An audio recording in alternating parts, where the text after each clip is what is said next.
2024년 3월 17일 주일입니다. 다 함께 묵도하심으로 하나님께 예배를 드리십니다. 내가 나의 영을 주의 손에 부탁하나이다. 진리의 여호와여, 나를 속량하셨나이다. 내가 허탄 한 거짓을 숭상하는 자들을 미워하고 여호와를 의지하나이다. 내가 주의 인자하심을 기뻐하며 즐거워할 것은 주께서 나의 고난을 보시고 그 환난 중에 있는 내 영혼을 아셨으며 나를 원수의 수중에 가두지 아니하셨고 내 발을 넓은 곳에 세우셨음이니이다. 하나님, 우리가 우리의 영을 하나님의 손에 부탁하며 살게 하여 주시옵소서.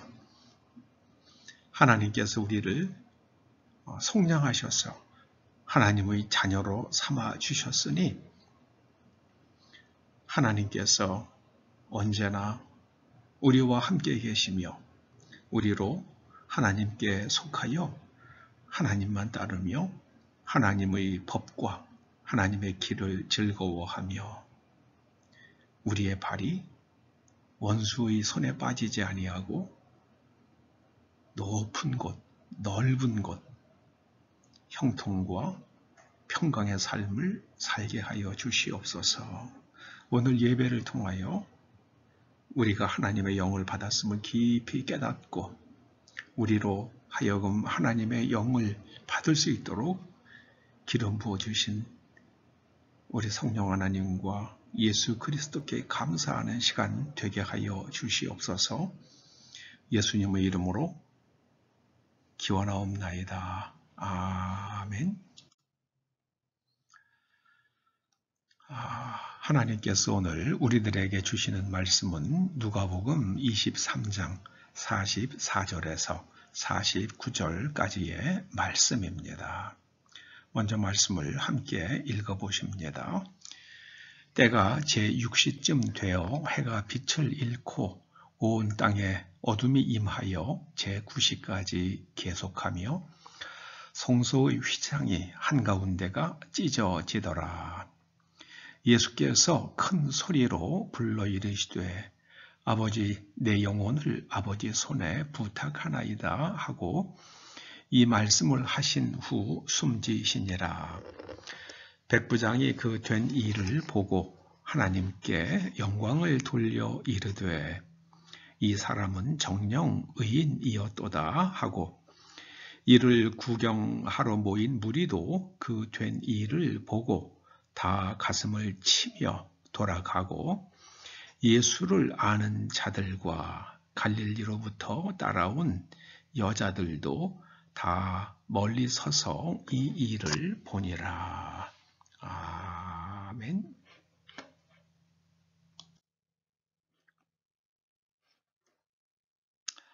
성경에는 예수님께서 십자가에서 하신 말씀 7개가 기록되어 있습니다.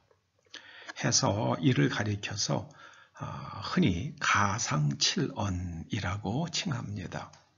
십자가 위에서 하신 7 말씀 이런 뜻이죠. 가상칠언. 이제 지금이 사순절 기간이고요. 또 다음 주에는 고난주간으로 이어지니까 다음 주가 지나고 나면은요. 그 가상칠언을 먼저 살펴보시겠습니다. 먼저는요. 누가복음 23장 34절입니다. 아버지여 저희를 사하여 주시옵소서. 사람들이 자신들이 무슨 일을 하는지를 몰라요. 그리고 그러니까는 저들을 사하여 주옵소서 하고 예수님 자신을 조롱하고 고통을 주는 사람들을 용서하여 주십사고 하나님께 기도를 드립니다. 그리고 이제 누가복음 23장 43절입니다. 이렇게 말씀하시죠. 우편강도에게 하신 말씀이에요. 내가 진실로 너에게 이르노니 오늘 네가 나와 함께 낙원에 있으리라. 마지막 순간의 우편 강도는 예수님을 볼 수 있는 객관적 눈이 열렸습니다. 그래서 예수님이 정말 잘못하신 게 없는 분이시며 또 하나님의 아들이실 수 있다는 것을 깨달았습니다. 그래서 하나님께 주의 나라가 임할 때에 나를 기억하소서 하고 이렇게 간청을 드리죠. 예수님께서 그 우편 강도에게 내가 진실로 내게 이르노니, 이게 굉장히 중요한 말씀이죠. 반드시 성취하신다는 말씀이잖아요. 오늘 네가 나와 함께 낙원에 있으리라. 마지막 순간에 이 우편 강도는 주님의 구원을 허락받았습니다. 그 세 번째가 누가복음 19장 26절입니다. 예수님께서 십자가에서 돌아가실 때의 마지막까지 예수님의 십자가 곁에 있었던 제자는 사도 요한이었죠. 그러니까 그 예수님께서 마리아를 보시고 여자여 보소서 아들이니이다. 사도 요한을 가리키며 이제는 이 요한이, 사도 요한이 당신의 아들입니다. 그리고 사도 요한에게는요, 보라, 네 어머니라 이렇게 말씀을 하십니다. 그래서 내려오는 전설은요, 사도 요한은 이때로부터 결혼도 하지 않고 마리아가 세상을 떠날 때까지 마리아를 봉양했다고 그럽니다. 예수님께서는 마지막 순간에 이제 홀로 남으실 그 어머님의 삶을 이런 삶을 지켜줄, 그리고 봉양할 그런 아들을 하나 만들어 드린 겁니다. 마태복음 27장 46절이요. 예수님께서 마지막에 엘리 라마 사박다니, 이건 아람어라고 그러죠. 엘리 라마 사박다니 이렇게 소리를 크게 소리치십니다. 그 뜻은요, 나의 하나님 어찌하여 나를 버리셨나이까. 예수님께서 십자가에서 죽으셔야지 이제 우리들의 죄값이 치러지니까 하나님께서 그냥 외면하십니다. 외면하세요. 그 예수님께서 이렇게 절규하시죠. 어찌하여 나를 버리셨나이까. 그리고 다섯 번째는요, 요한복음 19장 28절입니다. 내가 목마르다. 목마르다 이렇게 말씀하신 것은요, 예수님께서는 이 땅에 육체로 사셨다는 증거죠. 근데 이단들은, 영지주의자들은 가현서를 이야기합니다. 예수님께서 영으로 오셔서 우리 눈에 비치셨지만 예수님은 십자가에서 고통을 느끼시지 않으셨다. 지금 목마르다 그러시잖아요. 목마르다. 네. 그런 가현서를 주장하지만 이 내가 목마르다 하시는 말씀은 예수님께서 정말 육체를 가지고 지상에 계셨다는 것을 증거하는 말씀이 되기도 하죠. 자, 누가복음 19장 30절입니다. 다 이루었다. 다 이루었다. 다 끝났다. 이제 그런 뜻도 되죠. 다 이루었다. 영어라면 finished. 완수했다. 다 끝났다. 영화도 보면은 맨 마지막에 fin 하고 나오잖아요. 다 끝났다.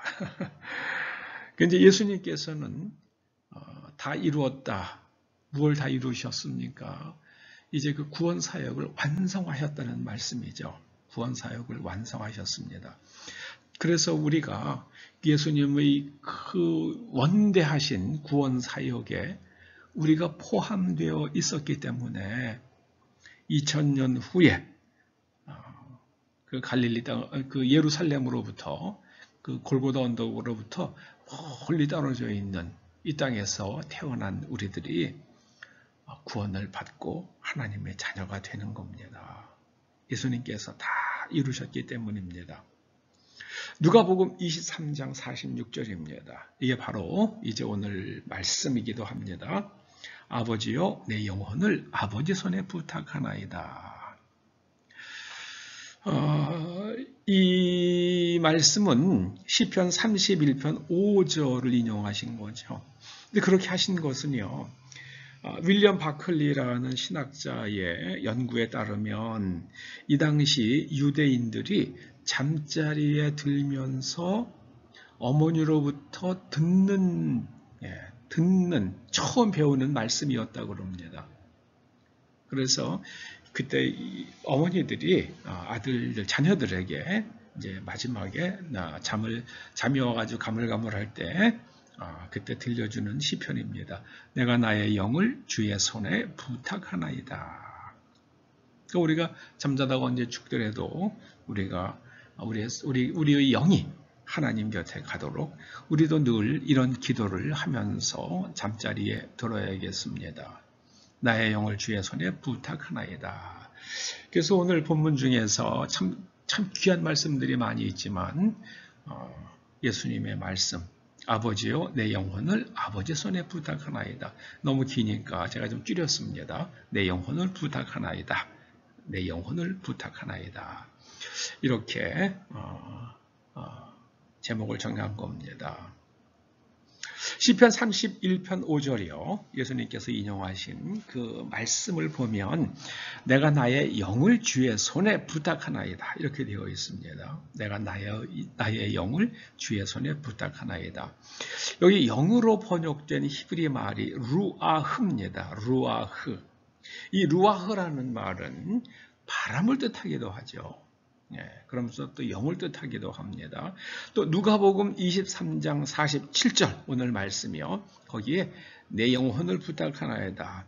이 영혼으로 번역된 헬라 말이 푸뉴마입니다. 푸뉴마. 이 푸뉴마도 또 영을 뜻하는 말이면서 바람의 뜻으로도 쓰입니다. 바람으로도. 자, 그러면 이스라엘 사람들이 왜 이렇게 하나님의 영과 바람을 나타내는 단어를 가지고 영을 표현했을까 한번 생각해 볼 필요가 있을 것 같습니다. 제 추측으로는요, 바람은 불 때에 눈에 보이지 않잖아요. 그런데 바람이 불면 흙먼지가 일어나든지 낙엽이 구르든지 아니면은 나뭇가지가 흔들리죠. 그러면 우린 그걸 보면서 바깥에 바람이 분다 이렇게 이야기하지 않습니까? 그래서 이스라엘 사람들은 바람, 하나님으로부터 오는 영이 있는데 우리 눈엔 보이진 않지만 하나님의 영이 임하면 현상이 나타난다는 말씀이죠. 현상이 나타난다는 말씀입니다. 그래서 헬라어의 영을 푸뉴마라고 그러기에 또 푸뉴마 하기오스 그러면 성령이 됩니다. 그 성령론을 영어로는 누마탈러지라고 그럽니다. 누마탈러지. 근데 영어로 오게 되면 이 피가 묵음이 됩니다. 그래서 이건 뉴모니아 그때도 피가 있죠. 뉴모니아는 폐렴을 뜻하잖아요. 뉴모니아, 뉴매틱 툴 그렇게 할 때도요. 이제 공기, 압축 공기를 가지고 구동시키는 공구, 그걸 뉴매틱 툴이라고 그러는데 그때도 피가 묵음이 됩니다. 성령론은 누마탈러지가 되죠. 자, 이 인간의 루아흐, 이 루아흐가 인간 안에서는 어떤 영역인가?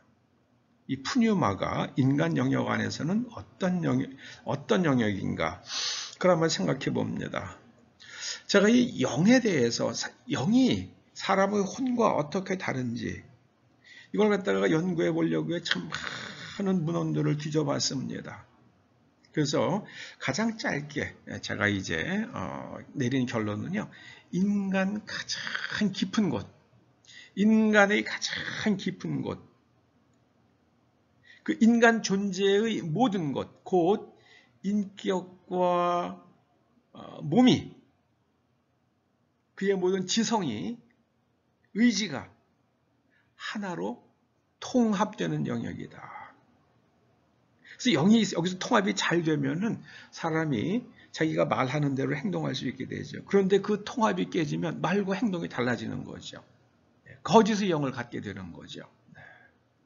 컴퓨터에 보면은요, OS라는 게 있죠. Operating System의 약자죠. 그래서 우리는 OS를 쓰질 않아요. 우리 눈에 잘 안 보이죠. 우리는 뭐 파워포인트를 쓰든지 엑셀을 쓰든지 워드 프로세서 혹은 뭐 인터넷 웹 서핑하는 그런 그 프로그램인 익스플로러를 쓰든지 하지 우리가 윈도우를 쓰지는 않잖아요. 그런데 그 모든 응용 프로그램들, 어플리케이션 프로그램은 이 오퍼레이팅 시스템 위에 연결되어서만 구동이 되죠. 오퍼레이팅 시스템이 없으면 그런 것들이 다 구동이 안 되잖아요. 작동을 안 합니다. 그래서 우리의 인간 존재의 가장 깊은 곳에 우리의 꼭 지성과 감정과 이런 것들이 다 잘 작동되도록 우리가 공부도 할 수 있고 또 예술도 할 수 있고 운동도 할 수 있도록 그런 것들이 다 통합될 수 있는 오퍼레이팅 시스템, 우리 인간 가장 존재 깊은 곳에 그 오퍼레이팅 시스템에 비유될 만한 그런 영역이 있는데 그게 바로 루아흐 혹은 푸뉴마, 우리의 영입니다. 인간 존재의 전체가 통합되는 영역이다. 그래서 이 영은 하나님으로부터 오는데 혼은 인간이 개발해 갑니다. 그래서 음악을 많이 훈련하고 그러면요 음악가가 되고요. 또 미술을 많이 연마하면은 미술가가 됩니다. 신학을 공부하고 말씀을 공부하면은 또 성경을 가르치고 예배를 인도할 수 있는 설교할 수 있는 그런 목회자가 되는 거겠죠. 혼은 우리가 개발합니다. 그런데 영은 하나님으로부터 옵니다. 자, 하나님으로부터 오는 영을 받은 사람이 하나님의 사람이에요. 그런데 뱀의 영을 받는 사람들이 있어요. 그 하나님의 영을 받지 못한 사람들 전부 다 하나님 바깥에 있게 되죠. 그런 사람들은 뱀의 영, 사단의 영을 가지고 돌아갑니다. 사단의 영을 가지고 살아갑니다. 여기서 소속의 문제가 이제 나오게 되죠.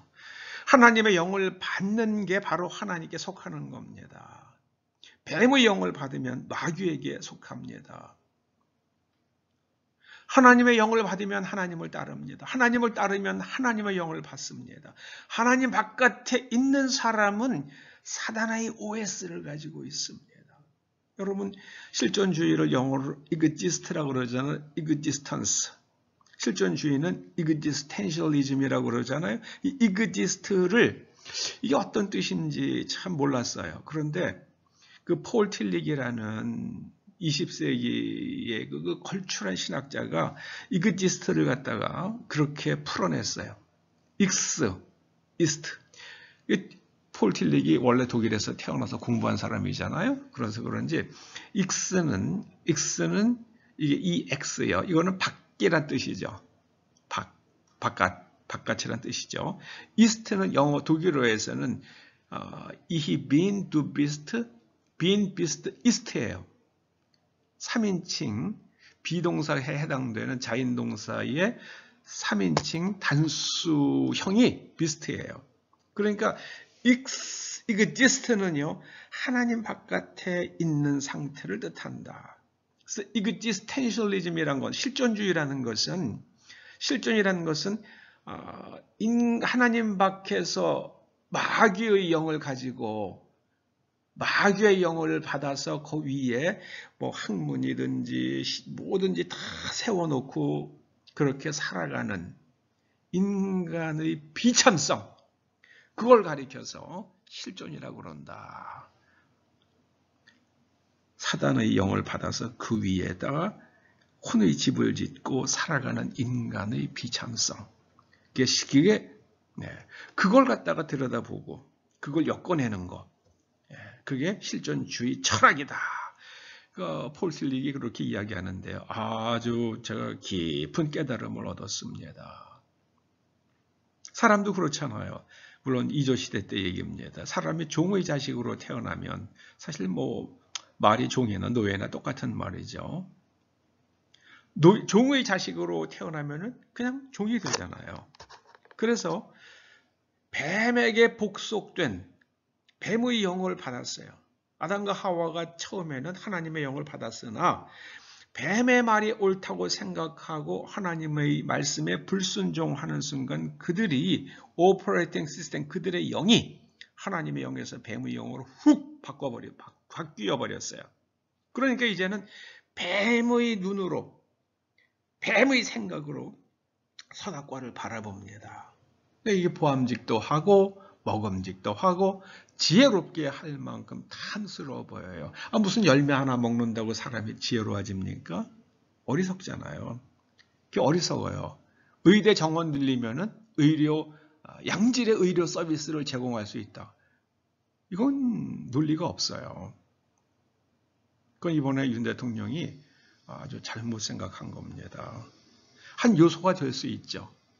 그런데 자동적으로 의사의 수를 확 늘리는 거하고 양질의 의료 서비스를 제공하는 거하고는 달라지죠. 달라집니다. 그거는 일치하는 얘기가 아닙니다. 근데 두 개를 갖다가 묶어버렸어요. 그 굉장히 안 좋은 결과가 나올까 봐 제가 두렵습니다.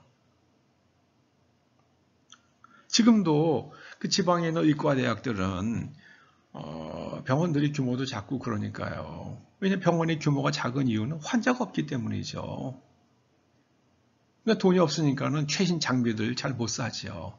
그래서 인턴 레지던트 훈련시키기가 좀 쉽지 않아요. 그러니까는 뭐 지방에 있는 작은 의과대학들은요, 클래스에서 공부는 하는데 나중에 그 수련의 과정을 거칠 때는 막 서울로 올라오잖아요. 대부분이요. 지방에 있는 의대들 다 서울에 와서 기신기신하면서 그렇게 수련 받잖아요. 그게 그들에게는 또 좋은 인맥도 쌓고 하는 그런 또 큰 병원에서 그런 훈련받는 좋은 기회가 되기도 하지요. 근데 뭐 지방에도 의과대학도 늘려보세요. 이 현상은 안 바뀝니다. 사람들이 다 서울에 있는 그 대형 병원에서 훈련받고 싶지 지방에 있는 병원에서 훈련받고 싶겠어요? 다 그런 거 아닙니까? 이건 생각을, 그럼 지방에 필요한 의료 서비스를 어떻게 제공할 것인가? 대통령이 그걸 어떻게 알아요? 평생 검사 노릇이나 하던 분이. 의사들 뭐 연구 좀 해달라고 그래야죠. 잘 아는 사람한테요. 아이고, 참, 저렇게 하니 걱정이 많습니다. 여러분, 그 최초의 인간 아담과 하와가 뱀의 말을 따랐잖아요. 그 얼마나 반지성적이에요. 열매 하나 먹으면 지혜로워진다. 눈이 밝아진다. 이게 말이 안 되잖아요. 열매 맛있는 거 먹으면 잠시 먹는 동안 입이 즐겁다. 그게 진실이죠. 거기까지가 진실이에요. 그런데 그걸 가지고 머리가 좋아지고 눈이 밝아지고 지혜로워진다. 그거는 그야말로 비지성적이죠. 반지성이지요. 그래서 이건 의대 정원 늘리면은 양질의 의료 서비스가 제공된다. 의사가 없는 것보다는 그거는 직결되진 않아요. 하나의 요소는 될 수 있죠. 그러나 그것이 그 양질의 의료 서비스를 담보하는 것은 아니다. 담보한다고 말하면 반지성이에요.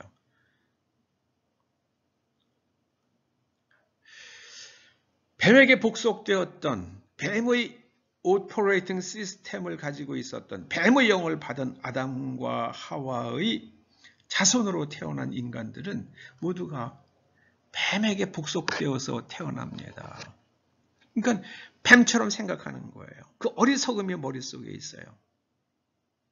여러분, 가인을 생각해 보자고요. 하나님께서 자신의 재물을 안 받으셨어요. 어떻게 그렇게 생각하게 됐는지 모르지만 아무튼 성경이 이렇게 말씀해요. 그런데 아벨의 재물은 하나님께서 기뻐 받으셨어요. 그러면 어떻게 해야 됩니까? 가인이 생각을 해요. 내가 아벨에게 가서 배워야겠다.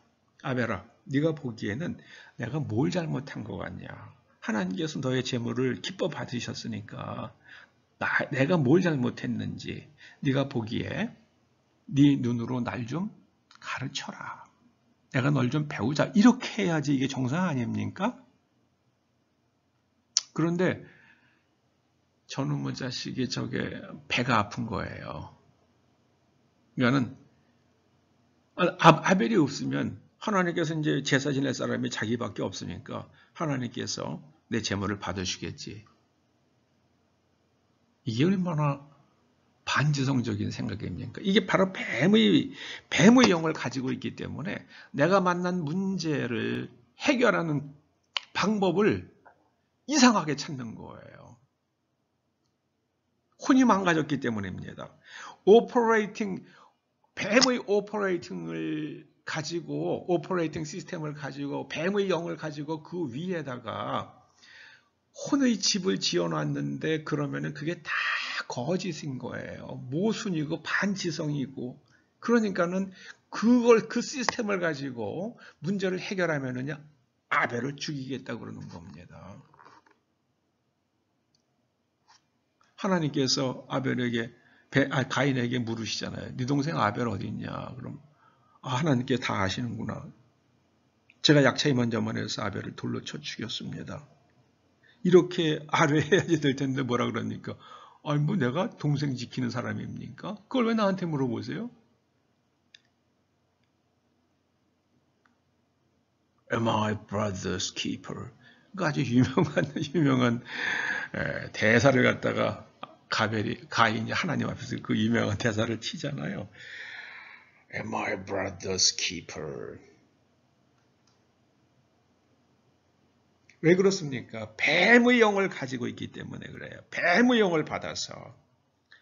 인간은 하나님의 영을 받아야만 합니다. 근데 우리가 어떻게 이 뱀의 영을 갖다가 하나님의 영어로 바꿀 것인가? 여러분, 휴대전화가 두 종류의 전화가 있잖아요. 하나는 안드로이드 폰이 있죠. 구글에서 만든 휴대전화 오퍼레이팅 시스템이 깔려있는 안드로이드 폰이 있고요. 또 하나는 애플 폰이요. 애플의 아이폰이요. 그거는 iOS가 깔려있죠. 휴대전화가 어느 날, 나는 이제 iOS 싫어. 나는 안드로이드 깔자. 휙! 안 되잖아요. 안드로이드가 휙! 안 되잖아요. 누군가가 깔아줘야죠. 누군가가 그 OS를 바꿔줘야죠. 그 OS를 스스로 못합니다.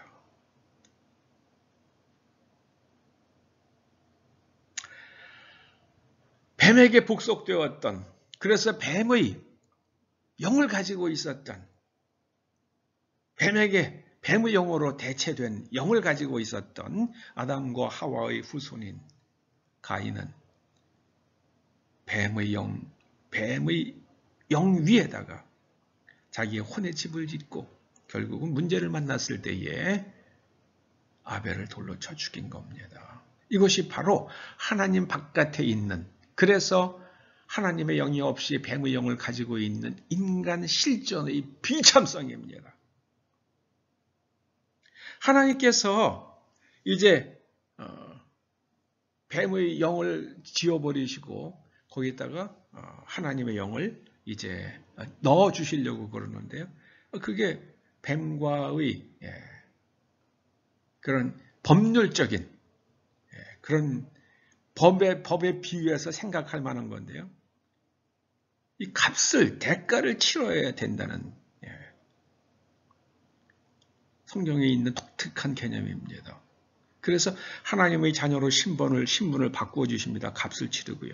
이제 뱀의 노예에게 이제 뱀의 노예 상태에 있는 사람을 하나님의 자녀로 만들어 주려고 그러니까 뱀이 놔주질 않아요. 그래서 하나님께서 뺏어 오시면서 그 대가를 치러 주시는 게 그게 바로 속량입니다. 몸값을 지불해 주시는 거예요. redeem. 그때 하나님께서 지불하신 값을 생각하면서 하나님을 부를 때에 그걸 나의 구속자 그렇게 부릅니다. 구속자. 그렇게 해주시는 행위를 속량 혹은 구속 이렇게 부릅니다. 자, 구속은 우리를 뱀의 영에 사로잡혀 있는 우리를 자유케 하시려고 치르신 대가를 생각할 때 사용하는 말이에요.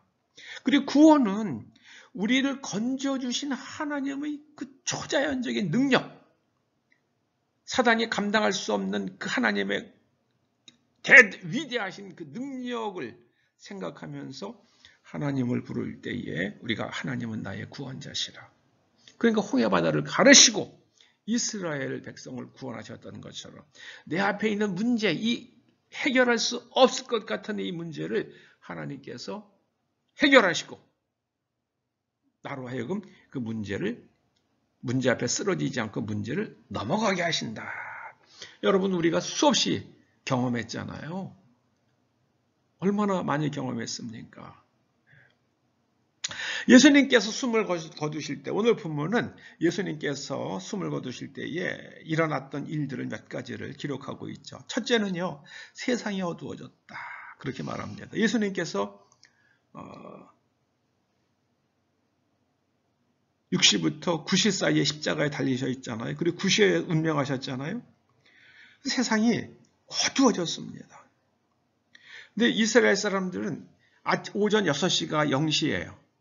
그러니까 이제 정오가 되면 6시예요. 오후 3시가 되면 9시입니다. 세상이 어두워졌어요. 빛으로 오신 예수님께서 숨을 거두시고 생명이, 호흡이 점점점 여려져 가시니까 점점점 세상이 어두워집니다. 여러분, 주님께서, 주님의 빛이, 주님께서 땅에 뿌리신 진리의 빛이 점점점 옅어지면 세상의 빛도 점점점 흐려집니다. 자연의 빛도 점점 흐려집니다. 그 주님께서는 마지막 때가 되면 사람들이 하나님의 진리를 떠나요. 그러니까는 진리를 버리기 때문에 이제는 해가 어두워집니다. 그리고 밤에는 달도 빛을 내지 않게 될 것이다. 이렇게 말씀하십니다. 하나님을 따르는 사람들이 많아지면 세상에 해도 밝아져요. 달도 밝아져요. 그러려고 그러면 또 공기가 맑아져야죠. 인간들이 하나님을 떠나기 때문에 사람들이 지성을 상실합니다. 세상에 남자로 태어나고 여자로 태어난 사람을 갖다 남자를 여자를 만들고 여자를 남자를 만들어요. 그거 안 돼요. 제가 지난번에 태국에 가서 들었어요. 젊어서는 돈 있으면 약을 사 먹으니까는 트랜스젠더가 돼서 여자가 된 사람들이 피부도 반질반질하고 그러다가 나이 먹으면 남자로 완전히 돌아간대요. 왜냐면 호르몬 사 먹을 돈이 없으니까. 수염 나고 피부가 늘어지고 남자 목소리 굵어지고 그런다는 거예요. 안 되는 겁니다. 다 돌아가는 거예요. 근데 그거 왜 그러고 있어요? 얼마나 지혜롭지 않습니까? 얼마나 지혜롭지 않아요? 그건 참 멍청한 일이죠. 하나님 밖에 있으면 인간의 실존이 그렇게 비참해요. 참 딱한 노릇입니다. 딱한 노릇이에요. 지금 해가 자꾸만 어두워지는 것 같아요. 마지막 때가 되면 해가 어두워지는데 그거는 아마 공기 중에 오염물질이 확 늘어나서 그럴 겁니다. 저는 두 가지라고 봐요. 하나는 지각균열로 인한 마그마 용출 혹은 화산 폭발로 인해서 혹은 소행성 충돌로 인해서 대기 오염이 극심해지고요. 또 하나는 핵전쟁으로 인해서 핵겨울이 오면은 또 해가 어두워지겠죠. 그런 일들이 일어날 것 같습니다. 그리고 두 번째로는요. 성전 휘장이 찢어졌는데요. 위에서 아래로 찢어졌어요. 사람이 찢는다면 아래에서 위로 찢어야겠죠. 그런데 이 휘장이요. 찢을 수 있는, 사람이 찢을 수 있는 그런 휘장이 아니에요. 헤롯 성전에 있었던 휘장은 두께가 5인치였다고 그럽니다. 12.5cm. 그래서 어떤 사람이 실험을 했대요. 그 12.5cm의 양털 실로 가지고 양탄자를 만든 다음에 그걸 갖다 여러 겹을 합친 게 바로 성전 휘장이거든요. 그러니까 권총을 쐈는데 옛날에 있었던 그 성전 휘장처럼 만들어서 권총을 쐈는데 권총알이 뚫지를 못했대요. 근데 그 사람이 손으로 찢어요? 불가능합니다. 자, 그런데 위에서 아래로 성전 휘장이 쫙 찢어졌어요. 그건 뭐 지성소가 이제는 노출이 된 거죠. 예전에는 대속죄일에 대제사장이 양의 피를 가지고 백성을 위해 속죄를 위해서 들어갈 때면 한 번 들어갔어요. 그런데 이제는 그게 찢어졌으니까는 그 지성소가 보이는 거예요. 그 지성소는 하나님의 임재를 상징하잖아요. 법궤 위에 바로 하나님의 그 법궤 뚜껑을 속죄소라고 불렀잖아요. Atonement cover. 하나님과 하나가 되는 커버죠. 거기 하나님께서 그룹 사이에 두 개의 그룹이 있었는데 그 그룹 사이에 하나님께서 좌정하시고 우리들에게 죄를 속량해 주시고 또 우리를 하나님의 자녀 삼아 주신다. 그렇게 해서 그 가장 아주 거룩한 곳인데 휘장이 찢어졌으니까 이제는 성소에 들어가면은 법궤가 보이는 거예요. 그렇게 이제 바뀌었다 그럽니다.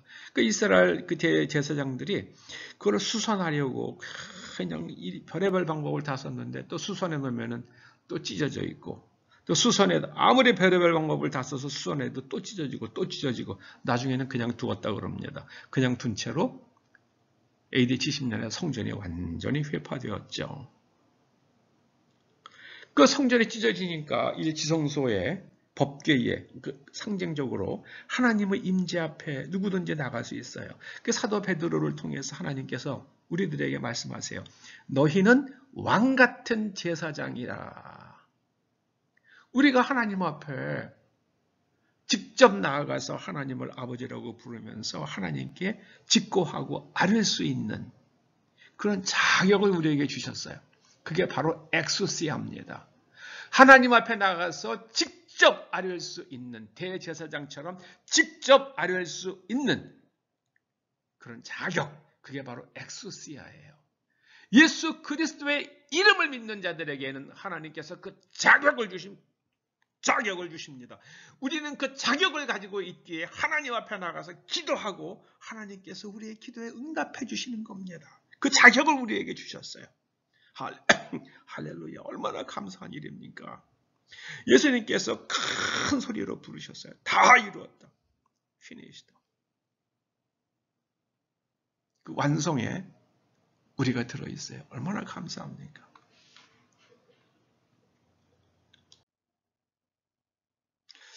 마지막 순간에는 이제 백부장이 고백을 하는 제목이 나오죠. 누가복음 23장 47절에요. 백부장이 그 된 일을 보고 하나님께 영광을 돌려 이르되 이 사람은 정령의인이었다. 죄가 없다는 뜻이죠. 어이구 하나님, 이 사람은 죄가 없는 분이네요. 우리가 죄 없는 분을 우리가 죽였네요. 어떻게 백부장이 그걸 깨달을 수 있죠? 예수님의 십자가 앞에 있다가 그걸 바라보면서 이 속에 있는 뱀의 영이 뱀의 OS같이 삭제가 되고 하나님의 영, 하나님의 OS가 깔린 거죠. 그러니까 이제는 예수님을 알아보게 되는 거죠. 마태복음 27장 45절은 이걸 조금 다르게 표현해요. 백부장과 함께 있었던 예수를 지키던 자들이 이렇게 말하죠. 이는 진실로 하나님의 아들이었도다. 하나님의 아들이라는 걸 알아봅니다. 어떻게 알아봅니까? 영이 바뀐 거예요. 마가복음 15장 39절도 그렇게 말합니다. 백부장이 하나님의 아들이었도다 하더라. 그런데 요한복음 12장 32절이요. 이런 일이 왜 일어났는지에 대해서 이미 주님께서 말씀을 하셨어요. 요한복음 10장 32절에 내가 땅에서 들리면 내가 십자가에서 못 박히면 이제 그 뜻이죠. 땅에서 들린다는 것은 십자가에서 못 박히는 걸 의미합니다. 모든 사람을 내게로 이끌겠노라. 나를 십자가에 못 박은 백부장과 나를 조롱했던 로마의 군인들, 그들도 영이 바뀌었습니다. 그래서 예수님을 알아보게 됐어요. 정령의인이었도다. 하나님의 아들이었도다. 예수님께서 땅에서 들리시고 처음 주님을 영이 바뀐 사람들, 그 사람들이 바로 로마의 백부장과 군사들이었습니다. 예수님께서 마지막 순간에 하신 말씀, 아버지여 내 영혼을 부탁하나이다를 한번 깊이 생각해 봅니다. 이 부탁한다로 번역된 헬라어가 파라디뎀이에요. 파라는 옆에, 이게 성령을 뜻하는, 성령을 가리키는 파라클레토스. 파라클레토스도 파라와 클레토스가 함께 있잖아요. 이 파라디데미는 옆에 디데미 노타예요. 그 하나님, 내 영혼을 아버지 옆에 두소서. 그러니까 예수님께서 하나님 우편에 앉아 계시죠. 지금 이 기도가 응답되어서 하나님 우편에 앉아 계시다가, 우리도 죽을 때에 하나님께 기도를 드려야겠죠. 하나님, 내 영혼을 아버지께 부탁하나이다. 아버지 옆에 두소서. 서울의대 명예교수인 정연채 교수라고 있는데, 이분이 한 20년 가까이 죽음에 대해서 강의를 해왔대요. 임사체험을 한 사람들도 만나보고 죽음에 관한 글들을 많이 보면서 이런 얘기를 하더라고요.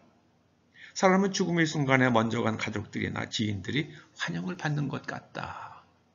그러면서 사람의 영은 죽으면 같은 영끼리 그렇게 모이는 것 같다. 뱀의 영을 받은 사람은, 사단의 영을 가진 사람은 사단에게로 가서 모이겠죠.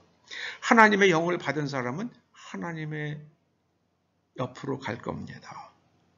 하나님께서 그들을 하나님의 품에 안으실 겁니다. 우리의 영혼을, 내 영혼을, 우리 각 사람의 내 영혼을 하나님께 부탁하면서 살다. 우리는 죽어서 우리의 영이 하나님 곁에 있게 될 것이라는 것을 믿고 그 길을 끝까지 달려가서 하나님 품에 안기는 저와 여러분, 우리의 자손들 될 수 있기를 주의 이름으로 간절히 축원합니다. 기도하시죠. 주님께서 마지막 순간에 아버지여 내 영혼을 주께 주님 하나님 옆에 두시옵소서 하고 아뢰는 것처럼 우리도 우리의 영혼을 하나님께 부탁하며, 우리가 생이 끝나고 하나님 곁에 있을 때 우리가 하나님 곁에서 영원히 하나님과 함께 있게 되는 그 아름다움과 영광스러움을 누리는 그런 사람들 되게 하여 주시옵소서. 예수님의 이름으로 기도드립니다. 아멘.